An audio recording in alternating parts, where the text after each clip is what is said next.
ప్రియులారా, మీలో ఎవరైనా సరే ముందు ఎంత దేవునికి అత్యంత సమీపంగా ఎప్పుడు నిత్యము నేను బైబిల్ చదవాలి, ప్రార్థన చేయాలి, దేవుని మందిరానికి వెళ్ళాలి, ఎప్పుడు దేవునితో ఏకాంతంగా గడపాలి అని అనేటువంటి మనస్సు కలిగి అలా కాలం గడిచిన కొలది కూడా మీరు ఈ లోకంలో కలిసిపోతూ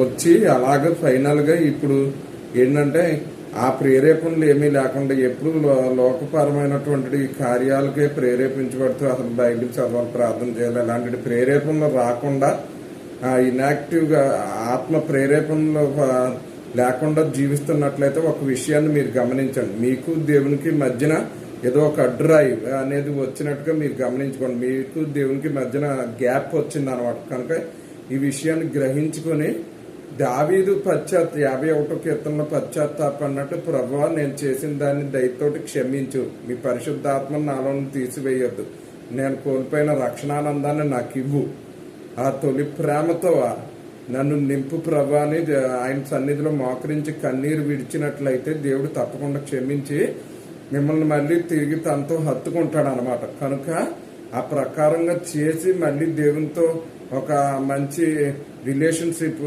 కలిగి ఉండాలని చెప్పి ప్రభువు నామమున మిమ్మల్ని అందరినీ కోరుతున్నాను. దేవుడు తన పరిశుద్ధ వాక్యమును దీవించును గాక. ఆమేన్.